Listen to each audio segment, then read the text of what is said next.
Há umas 2 semanas atrás, o pastor Alexandre, que é o coordenador do projeto de orações, do Ministério de Oração da Igreja, é o que traz aos nossos corações, na terça-feira, a reflexão. E nós temos ali, foi um dia chuvoso, e nós estávamos umas 6 pessoas. E ele fez uma reflexão em Neemias. E eu fiquei pensando assim, ele foi muito feliz na abordagem ali, naqueles 10 minutinhos que ele falou sobre aquele texto de Neemias. E eu fiquei pensando comigo assim, por que o pastor Alexandre não leva essa mensagem para a igreja em 10 minutos? Da mesma maneira como ele falou aqui.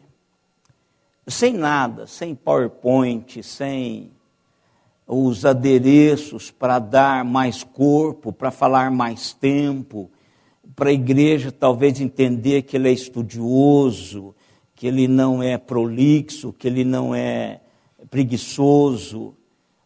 Por que ele não fala sobre isto? Claro que ele não vai falar isso, e eu estou falando isso porque ele não está presente, e eu não vou pedir para ele fazer isso. Até porque mensagem é pregada quando Deus manda pregar. Ninguém deve dizer ao pregador o que dizer. Quem deve fazer isso é o Espírito Santo de Deus, e movido pelo Espírito, a pessoa que vai transmitir a mensagem, ela vai falar da maneira que Deus quer. Ontem eu estive conversando um tempo gostoso com o pastor Adler e a Paula, lá com a sua família, tomando um cafezinho da tarde. E nós falávamos de irmãos que eram muito especiais. E eu citei um que eu conhecia muito bem, e ele citou outro também. O que eu citei foi o reverendo Valmir Soares. O reverendo Valmir Soares, ele não pregava mais do que 20 minutos. E todas as minhas folgas no seminário, o pregador que eu elegia para ouvi-lo era o reverendo Valmir Soares.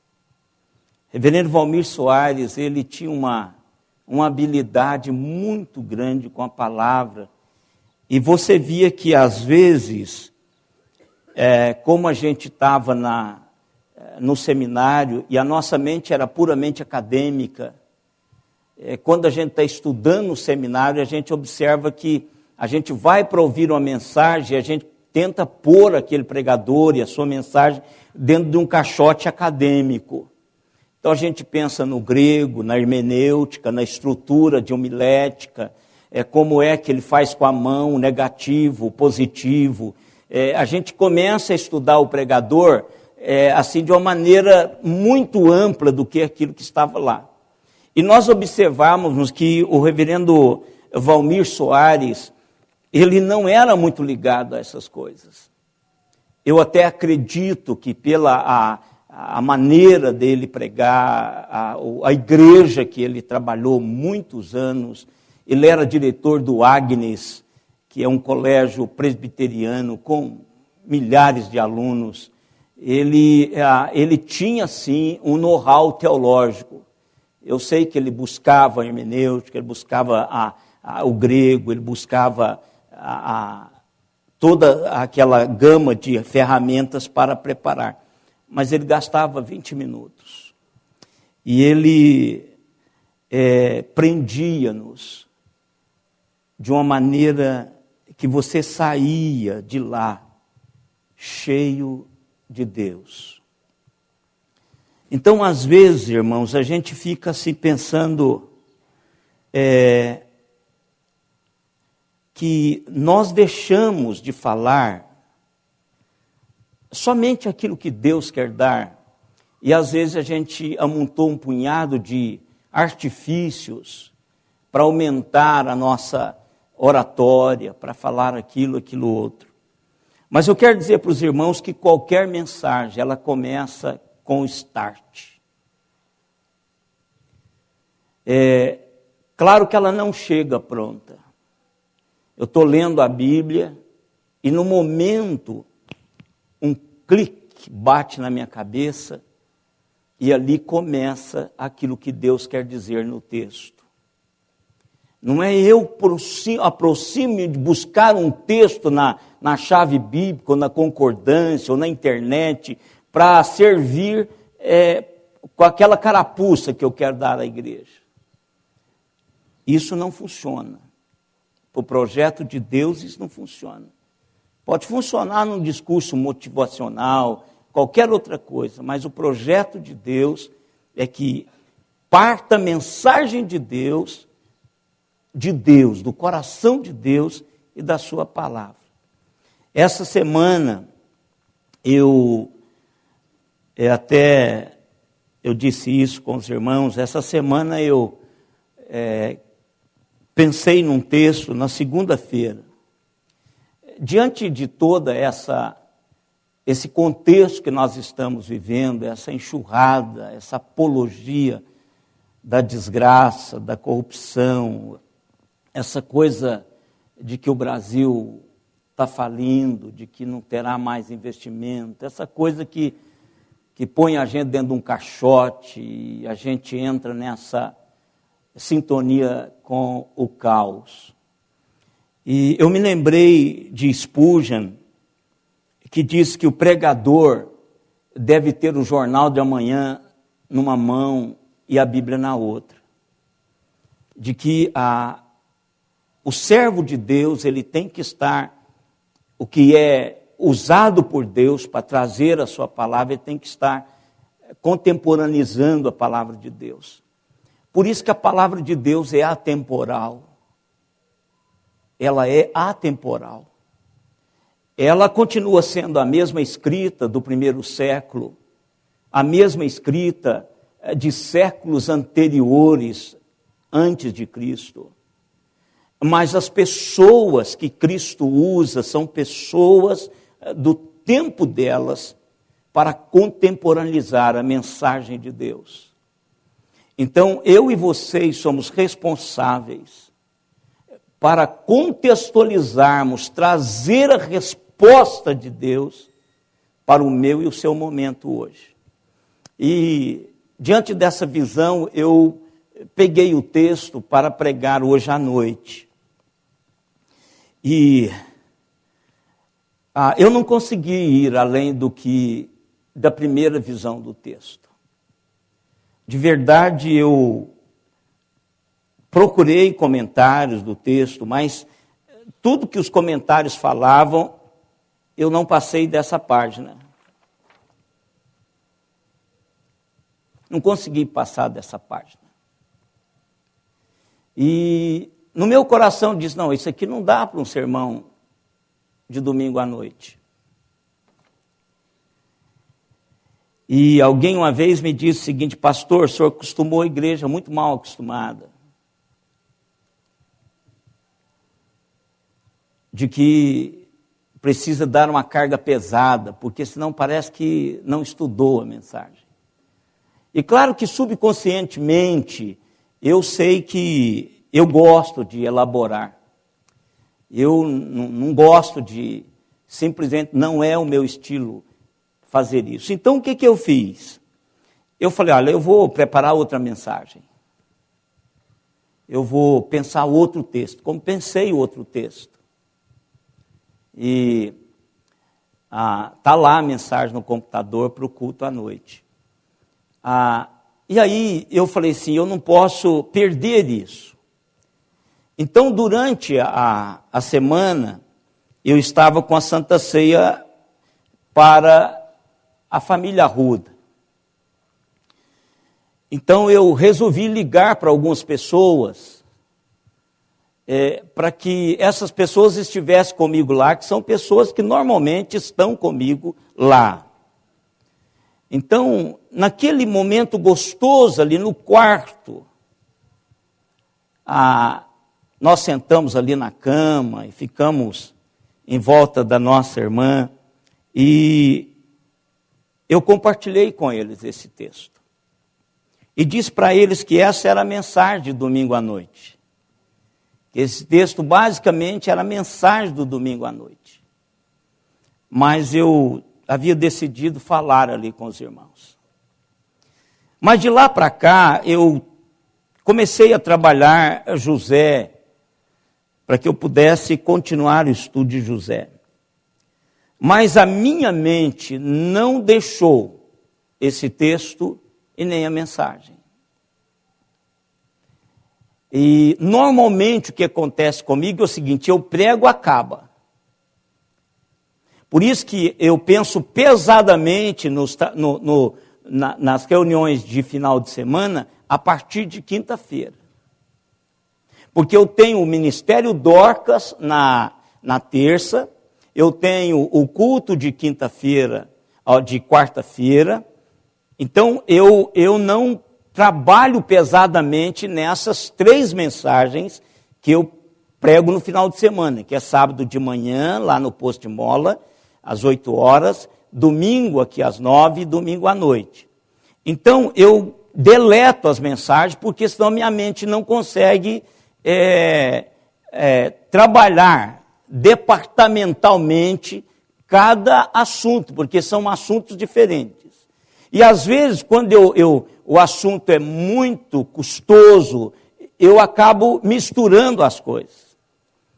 Talvez os irmãos não percebem isso, mas eu percebo que eu estou falando algo na quarta que tem a ver com o estudo domingo de manhã, ou domingo à noite. Então eu dou uma mexida aqui, né? Põe um tempero diferente para que os irmãos, para que eu não passe nada adiantado para os irmãos. Então esse texto eu não esqueci, eu não deletei. E se eu não deletei é porque não completei o que, para quem é que o texto precisava ser compartilhado. E hoje de manhã eu fui imprimir o estudo de José. E hoje de manhã, um hino veio à minha memória.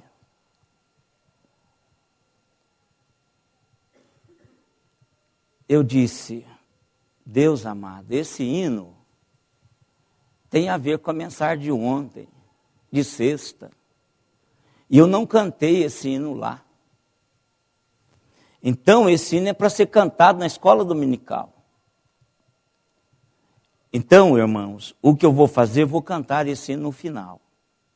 Se sobrar tempo, a gente vai falar sobre José. Mas se não sobrar, eu quero compartilhar com os irmãos essa meditação. É uma reflexão que foi feita no culto de Santa Ceia. Aqui alguns irmãos estavam presentes, o irmão Melo, Simone, irmão Walter. Esses 3 irmãos, ou tem mais alguma aqui? O irmão Benedito não está. O irmão Ziel, né? Então, esses irmãos vão ouvir de novo. Mas eu queria que nós pensássemos sobre isso. O problema é a crise, irmãos. O problema nosso é que há muitas situações que nós experimentamos como crentes que poderiam trazer-nos perplexidades, confusões, conflitos, choques de crença, de postulados nossos, com a própria realidade do dia a dia. E eu creio que o momento de crise é esse momento que a gente apresenta esses sintomas. Quando irmãos nossos estão sendo mandados embora, quando empresas de irmãos nossos estão fechando, quando a gente olha em volta, está desabando tudo. Quando a base política e econômica do nosso país não tem lastro, não tem segurança. E não só nós sabemos disso, mas lá fora também as pessoas já sabem disso. Então isso começa a abalar toda uma estrutura, toda a nossa perspectiva de servos de Deus. Então a gente começa a buscar os nossos recursos e esquecemos dos recursos de Deus para as nossas vidas. Quando nós não oramos, irmãos, enquanto as coisas estão boas, dificilmente nós teremos uma vida de oração quando elas estão ruins. E nós oramos desconfiados.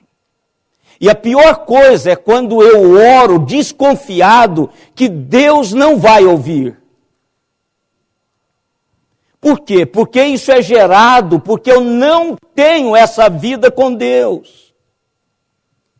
Eu já disse aqui várias vezes, eu olho lá de cima e vejo algumas pessoas vindo à igreja, eu tenho certeza que tem problema na casa delas.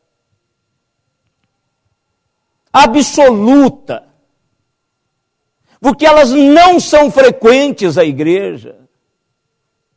Elas não vêm normalmente para embebedar-se de Deus. Pessoas que jamais vêm a mim para pedir a Deus, para agradecer por algo, vêm para pedir porque estão com problemas. Essas pessoas que oram no momento de crise somente, elas não têm certeza que Deus vai ouvi-las. Elas não conseguem caminhar no solo da confiança em Deus. Porque ela não tem vida de oração. Porque aqueles que têm vida de oração sabem que a oração é a primeira coisa a ser recorrida. É a única coisa que Deus nos deu para adentrarmos a eternidade e colocarmos diante do Senhor aquilo que nós estamos passando. Aqueles que não têm vida de oração, é a última coisa que eles fazem. Eles já correram atrás de tudo. Já que não deu, vão pedir o pastor para orar. Já que não deu, a gente precisa acertar a nossa vida com Deus. Já que não deu, sabe o que está faltando? O meu tempo com Deus. Quem sabe Deus ajuda. Porque nós sabemos que Ele é misericordioso. Todos nós sabemos disso. E brincamos com isso. Então, irmãos, em tempo de crise, nós precisamos entender que Deus não é um fantoche. E esse tempo de crise é um tempo em que eu preciso exercitar a minha fé. É fácil? Não é fácil, porque nós não fazemos isto pela nossa natureza humana. Isso é feito, irmãos, a partir de uma realidade sobrenatural que Deus aplica aos nossos corações. E o apóstolo Paulo, escrevendo a Filipenses, capítulo 4, ele dá-nos uma ideia, um norte, para fazermos isto. E eu queria ler com os irmãos, capítulo 4, versos 6 e 7. Porque o que nós procuramos, irmãos, em tempo de crise é paz. Eu quero ter paz em tempo de crise. Eu quero deitar e saber que Deus é o meu provedor. Eu quero ir para a empresa, ainda que essa empresa me mande embora, eu tenho que entender que Deus está no controle dessas coisas. É paz além da circunstância. É paz além de olhar para a minha situação e ver que a coisa não é tão fácil, então só Deus pode interferir nisso. Eu disse para o pastor Adler ontem, que quando a gente lê, e eu li de novo George Miller, quando a gente lê esses homens que foram espetaculares na vida, parece que a gente fica contaminado e a gente sente assim um pigmeu. Embora sentindo um pigmeu, você tem na mente que aquilo é possível. E se um homem homem, como qualquer outro homem, enfrentou dificuldades tremendas e Deus esteve com ele. Essa leitura vai dar a você que é possível. E é isso que a gente precisa entender. O apóstolo Paulo não está falando de experiência do outro. O apóstolo Paulo está falando da sua própria experiência, dizendo que é assim que Deus age. E o Deus que nós servimos é assim que Ele é. Olha o que ele fala. Não andeis ansiosos de coisa alguma. Em tudo, porém, sejam conhecidas diante de Deus as vossas petições. Pela oração, pela súplica, com ações de graças. E a paz de Deus, que excede a todo entendimento, guardará o vosso coração, a vossa mente em Cristo Jesus. Ou seja, irmãos, primeiramente, essa paz, ela não vai poder ser explicada pela razão. Alguém vai olhar e vai dizer assim, como pode, no momento deste, fulano agir dessa maneira? Então, qual é o caminho que o apóstolo Paulo e as Escrituras apontam para que eu possa trilhá-lo? Primeira coisa, irmãos, é liberar a carga. Primeira coisa. Só Deus é capaz de fazer um caminho em situações difíceis. Só Deus é capaz de levar a carga pesada que nós estamos tentando levar.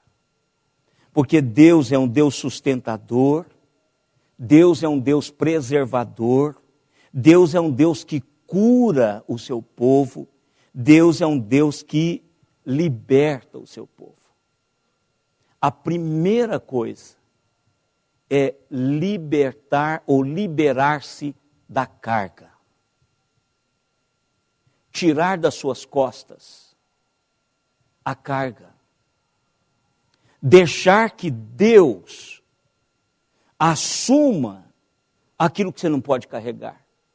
E eu vou dizer uma coisa para vocês, irmãos, às vezes nós achamos que podemos carregar, mas nós dificilmente carregamos a nós mesmos.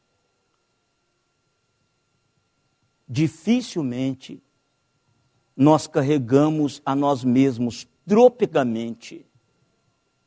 Tropegamente. Ontem eu ouvi um pedaço de uma palestra do George Cury. Ele estava dizendo que o grande problema do ser humano não é fora dele, é dentro dele. O grande problema do ser humano sou eu e você. Cada um. Então, se nós temos dificuldades de lidar conosco mesmo, com a própria pessoa, o eu, meu, eu, quanto mais carregar coisas que eu não consigo carregar. Então, primeiro ponto, não andeis ansiosos. Libere-se. Liberte-se da carga. O que você pode fazer para a economia? Eu vou ser mordomo com o meu salário.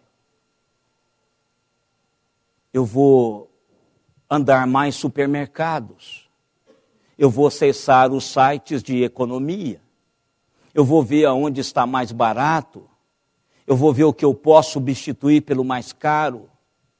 Eu vou ver as extravagâncias que eu ando fazendo com o meu dinheiro. Eu vou ver os brinquedinhos que eu mantenho para desfazer disso. Isso é um ato de mordomia. Mas eu não tenho, a macro eu não tenho. Então eu tenho que aliviar esse negócio. Eu tenho que aliviar esse negócio. Basta eu mesmo. E às vezes eu não dou conta de fazer isso. Então eu alivio. Eu preciso de aliviar. Como é que eu alivio isto? Como é que eu transfiro esse fardo para o Senhor? Seja conhecido diante dele todos os seus pedidos, toda a sua situação, com oração e súplica. Ou seja, eu preciso de marcar uma audiência. E eu tenho certeza que esse louvor 7 vezes por dia era acompanhado com palavras de oração, que nós acabamos de ler com o irmão Melo. Esse exercício, divida o dia por 7, irmão, para vocês verem o espaço tão pequeno um do outro, de estar buscando o Senhor. Opa, é meu momento de fazer isso. É meu momento de falar com Deus. Você transfere, não importa quantas vezes, a gente tem a mania de achar que eu tenho que orar de manhã, na hora do almoço, e à noite pronto, acabou, que Deus tem muita coisa que fazer, então eu não vou ficar perturbando com coisas insignificantes. Irmãos, Deus é Deus. Deus é Deus, eu posso todo momento, uma vida de oração diante dele, entregando para ele, transferindo o fardo pesado que está sobre as minhas costas, as circunstâncias que pressionam, ela vem pressionando, ela vem, parece que passando um rolo compressor, e a gente acha que a gente precisa estar na mesma sintonia que está a nossa época, eu não preciso estar. Eu não preciso ficar zen, não preciso fazer isso. Eu preciso de viver a vida, mas com a consciência de que eu estou depositando, transferindo o fardo para o Senhor em oração. Em oração. Eu digo, Deus amado, não dá para carregar isso.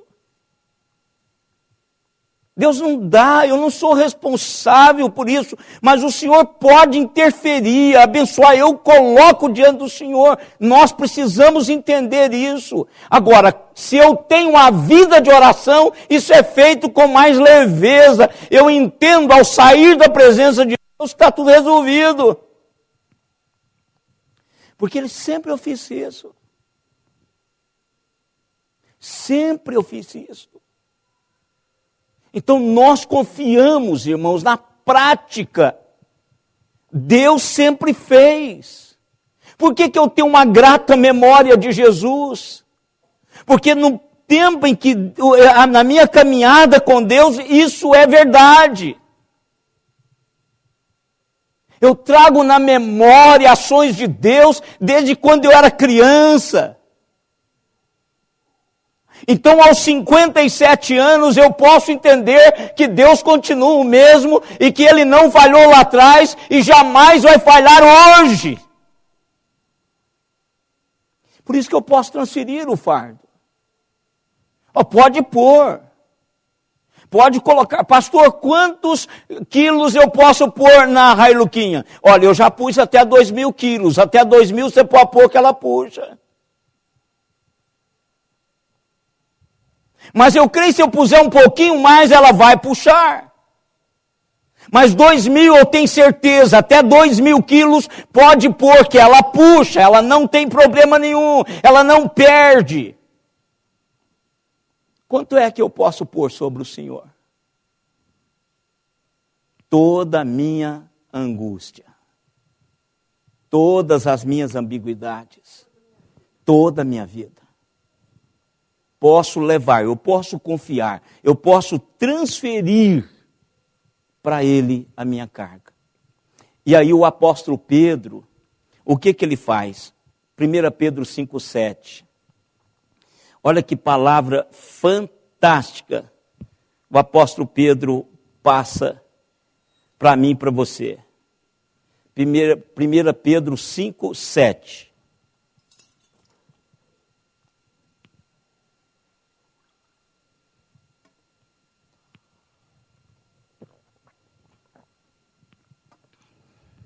Pode ler.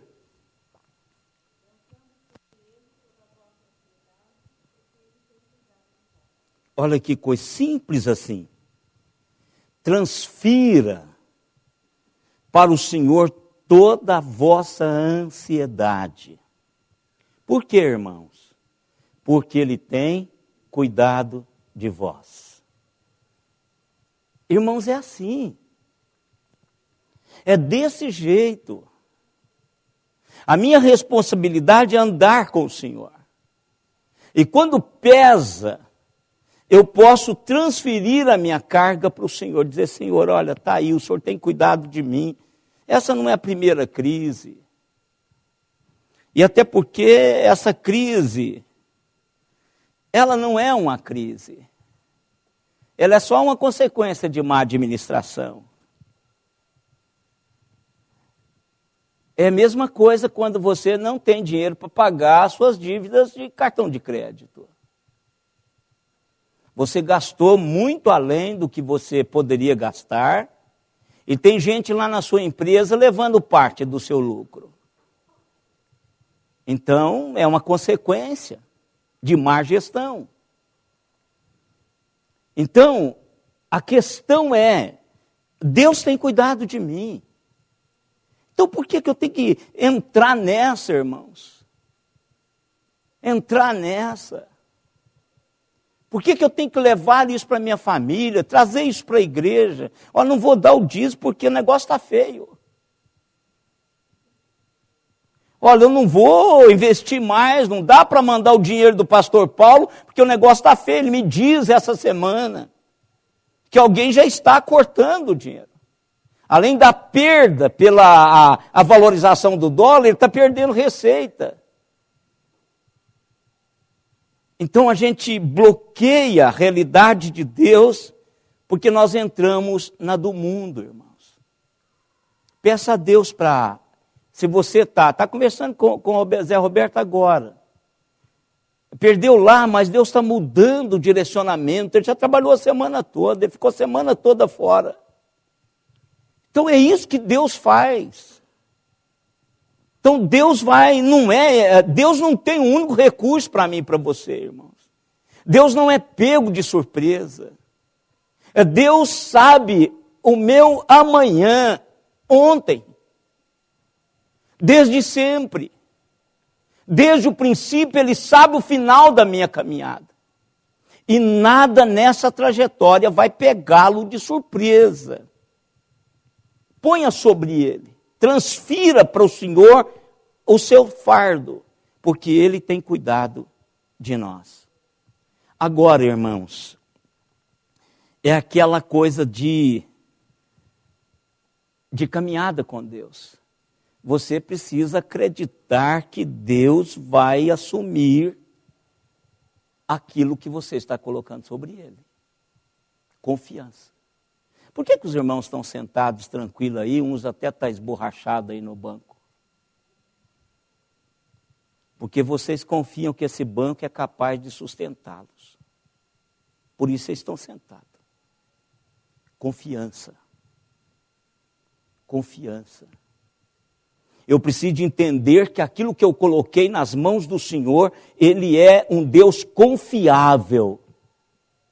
Um Deus que vai cumprir aquilo que Ele disse que cumpriria. E isso, irmãos, é uma escolha. Isso é uma escolha. A palavra confiança significa fugir para a proteção de. Esconder, refugiar, saber que eu estou seguro, dependendo daquela realidade que no caso é o Senhor Deus. Eu preciso de dormir, irmãos, entendendo que Deus é confiável. É fácil? Não, não é. Principalmente quando tem muita coisa em jogo. Porque quando tem pouca coisa em jogo, não tem problema. Mas quando tem muita coisa em jogo, a gente diz assim, bem, deixa eu dar uma ajudinha aqui, porque talvez Deus não seja tão competente assim, porque isso aqui é minha vida. Confiar é uma decisão pessoal. E que, irmãos, confiança você não transfere para que as outras pessoas confiem também. Confiança é uma decisão pessoal. Veja o que o salmista diz no Salmo 31, verso 14. É um ato, irmãos, da nossa vontade. Deus não força ninguém a confiar nele. Eu faço isto com a minha capacidade pensante. Eu decido. O que ele diz aí?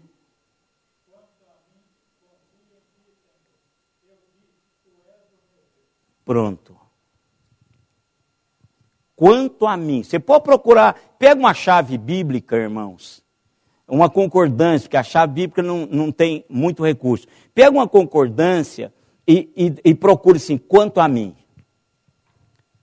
Para vocês observarem o quanto que pessoas, independentemente dos que estavam em volta, leia o contexto do Salmo 31 para vocês verem.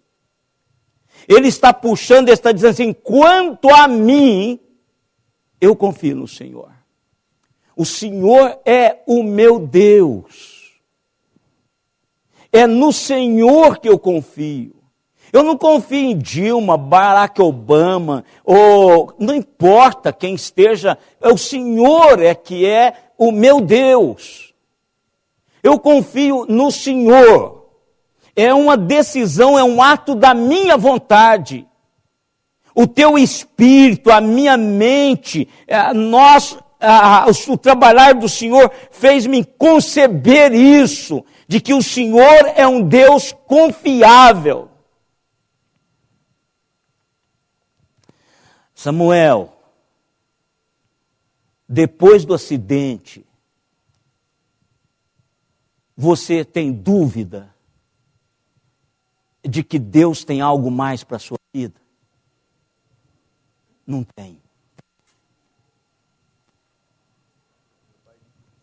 Ontem o senhor disse, né? Que de repente foi algo que precisava acontecer comigo para mudar. Deus queria me mostrar alguma coisa. E eu passei dias difíceis no começo, mas eu coloquei isso na minha cabeça que Deus vai fazer algo bom por mim através disso. Por mais que eu encare de uma maneira ruim no começo. Porque é um prejuízo material. Não só material, eu fiquei. Mas emocionalmente também você ficou assustado. Muito assustado. E eu agradeci muito a Deus por ninguém ter se machucado. Não só eu, mas Ninguém de fora. Você não teve nenhum arranhão. O carro deu PT, irmãos. Deu? Foi confirmado? Então, é essa história. É essa história. Então eu vou experimentando Deus, e aí o salmista diz, Senhor, eu lhe conheço ao ponto de eu estou decidindo. Eu confio plenamente no Senhor, porque o Senhor é meu Deus. O Senhor tem provado isso, que o Senhor é confiável. Confiável. Quando eu chego a essa conclusão, eu assumo Deus. E Deus me assume. Ou seja, Deus em primeira mão me assume. E aí eu assumo Deus como meu Deus. E aí que vem o testemunho, irmãos. Por que é que todo mundo está reclamando e você não reclama? Porque eu não tenho do que reclamar. Deus tem cuidado de nós. Deus tem cuidado de nós. Irmãos, o reverendo Ricardo está fazendo um apanhado, exatamente pensando já em decisões que o presbitério tem tomado com relação ao aumento do salário pastoral, e que algumas igrejas, o salário está aumentando mais do que a capacidade da igreja de arrecadar. E eu estive olhando esse documento, desde 2010 até 2014. E claro que não vai nenhuma altivez, nenhum orgulho, e que Deus sabe disto.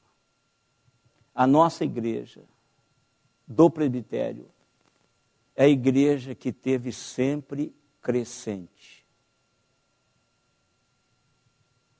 Sempre crescente. É a igreja que nunca foi decrescente. Teve um ano aí que deu 0,20. Mas eu tenho a impressão que ali tem alguma coisa errada. Porque nunca houve isso. Com isso, irmãos, você foi abençoado por Deus.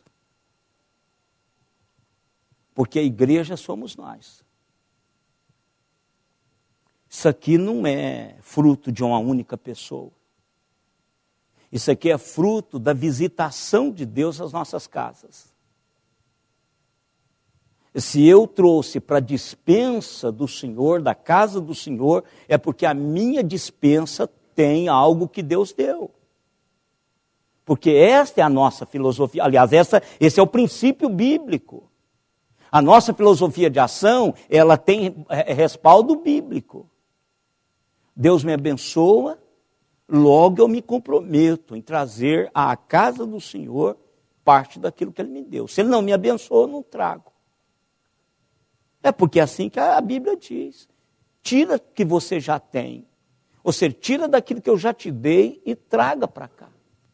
Então, irmãos, para mim isso é deixar Deus tomar conta. Eu nunca fiquei atrás, está aí o irmão Mané. Nunca. Eu não sei quem é dizimista nessa igreja e não estou preocupado com isso. Não estou preocupado.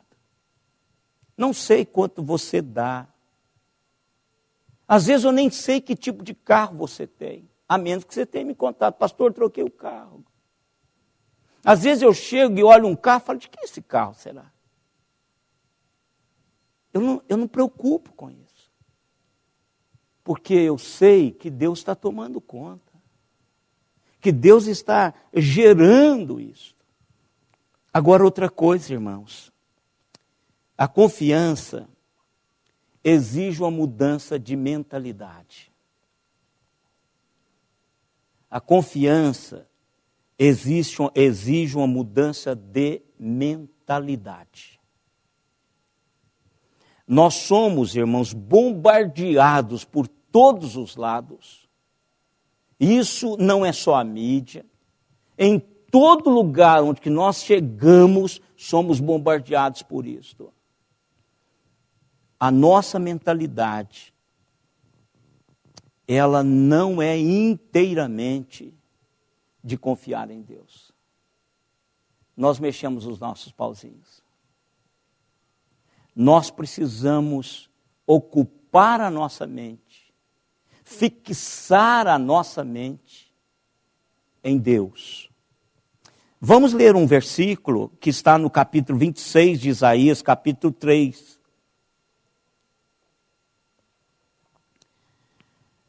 A palavra aí está dizendo que Deus vai. O que é que nós estamos procurando?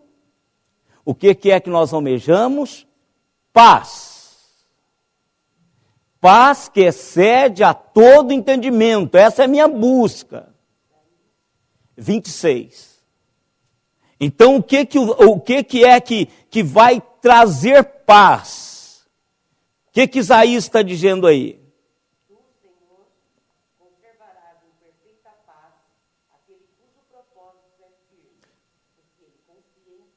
Cuja mente está firme em ti, porque ele confia em ti. O segredo, irmãos, é confiar em Deus. Aí nós temos paz. Quem é que pode segurar as nossas coisas? Quem é que pode segurar o Samuel, quando o pai dele nem sabia onde ele estava? Deus. O irmão Luiz, a irmã Lourdes, poderia ter recebido um telefonema assim: o senhor que é o pai do Samuel, do que está dirigindo um carro, placa tal, então, ele foi em óbito. Eu não vi o carro. Mas o irmão Luiz disse que está feio, a coisa foi feia. Não poderia fazer isso. Agora, o que nós precisamos, irmãos, é entender que Deus guarda sim. Ele tem um propósito com Samuel. Eu não sei, e eu acho que nem ele sabe. Vai ser a busca da vida dele. O que é, vai ser um divisor de águas. O que o Senhor quer para a minha vida? Eu não sei o que o Senhor quer, mas ele tem certeza que Deus quer. E cada um de nós podemos experimentar isso. Agora, irmãos, a nossa mente precisa ficar fixa em Deus. Muitas coisas lutam, irmão, pela nossa atenção. Chama a nossa atenção. As pessoas querem imprimir sobre nós algumas coisas que destoam-nos da realidade de Deus. A gente paga caro, irmãos, para substituir Deus nas nossas vidas. Nós somos produto de uma geração em que está descartando Deus das suas vidas. Pessoas não querem mais. Eu falo sempre aqui do celular. Minha mãe orava enquanto eu não chegava em casa. Hoje os pais não fazem isso mais. Liga para o celular para saber onde ele está e ele pode estar mentindo. Estou aqui na casa de fulano, mas essa fulano que ela está na casa dela está em conluio com ela para que ela esteja em outro lugar. Você não sabe.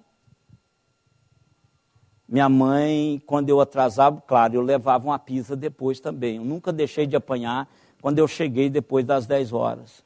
Eu acho que é por isso que eu deito 10 e pouquinho, porque isso é trauma. Se eu for com as nossas irmãs psicólogas aí, elas vão falar, pastor, o senhor tem um problema histórico aí, isso é trauma. Talvez seja mesmo, mas eu apanhava. Se eu chegasse, ela dizia 9 horas, eu tinha que chegar em casa 9 horas, mas eu tinha dia que eu assumia a responsabilidade, arriscava chegar 10 horas, 10 e meia. E quanto mais tarde, pior era a pizza, né? E aí, chinelo, hein? Era aqueles negócios, tudo que ela tinha na mão. Minha mãe era maluca. Então, a gente precisa de confiar em Deus, irmão. Isso é um exercício. E o pior, nós não estamos passando para essa nova geração essa confiança. Nós fazemos a poupança para eles, a gente faz tudo, põe esse menino a falar mandarim. Chama de maluco. Mas o apóstolo Paulo, irmã Iole, ele disse que isso é uma loucura mesmo, a mensagem da cruz é uma loucura. Né? Então, ele nos chama para confiarmos, para ensinar os nossos filhos a confiar em Deus. Faça com seu filho um exercício de confiança. Eu sempre digo, a minha mãe pode ter sido essa coisa aí meia brava e inconsequente às vezes, mas uma das coisas que a minha mãe fez comigo foi me ensinar a orar. Eu não aprendi a orar em igreja, eu não aprendi a orar no seminário. A minha escola de oração foi a minha mãe. Não sei se é pela a condição social nossa, que precisava de orar pela janta quando estava terminando de almoçar, e orar pela roupa quando aquela única que a gente tinha já estava desbotando, e ela já tinha feito todo tipo de remendo que pudesse fazer. Mas não importa, a busca, essa entrega ao Senhor é algo que vai construindo em nós e a gente fixa isso na mente, irmãos. A batalha é ganha aqui primeiro. O Senhor conservará em perfeita paz aquele cuja mente está em ti, e só em ti confia. Um exercício, irmãos, começa a fazer isso. Se você não tem coragem de fazer das grandes coisas, e é difícil passar do nada para grande, começa com as pequenas. Começa com as pequenas. Para que Deus possa trabalhar na sua vida, e você ir agigantando ir aproveitando essas oportunidades de Deus na vida. Eu quero terminar, irmãos, essa reflexão, e o meu coração sente paz. Eu não vou pregá-lo de novo à noite, a menos que o Senhor mande fazer isso. Mas Ele até agora não mandou nada, não. Eu quero ler com os irmãos 2 Timóteo, capítulo 1, verso 12.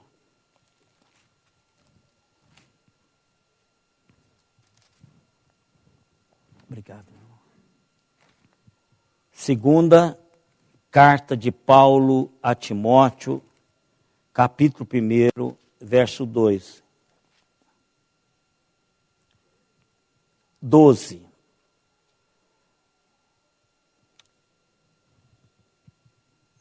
Vamos ler juntos, irmãos. E é por isso que estou sofrendo essas coisas. Todavia não me envergonho, porque eu sei em quem tenho crido e estou certo de que Ele é poderoso para guardar o meu depósito até aquele dia. Estou certo de que Ele é poderoso para guardar o meu depósito até aquele dia. Irmãos, eu tenho dito isso aqui e vou repetir de novo. É uma incoerência minha e sua acreditar que Deus vai tirar-me do túmulo quando Jesus voltar. Confiar que Ele vai fazer isso. E acreditar que Deus não pode cuidar dessas coisas menores, transitórias. Isso é uma incoerência das maiores do mundo, irmãos. Eu viver com a esperança de que a morte não vai me segurar nunca mais quando Jesus voltar. Mas Ele não pode cuidar da minha casa, do meu carro, do meu sustento, dos meus filhos. Isso é uma incoerência. Se eu creio que Jesus vai arrancar-me das garras da morte, vai reconstruir-me novamente num corpo incorruptível. O que vale, irmãos, esses brinquedinhos nossos diante disso? Será que ser ressuscitado me convém, por isso que eu acredito? Que eu não tenho outra coisa que fazer a não ser construir uma confiança, desconfiando, porque das minhas coisas eu posso cuidar. Agora, quando eu estiver morto, eu não tenho como cuidar de nada. Será que é esse o meu e o seu raciocínio? Eu preciso de confiar. Eu sei em que tenho crido. E que Ele é poderoso para guardar o meu depósito até aquele dia. Vamos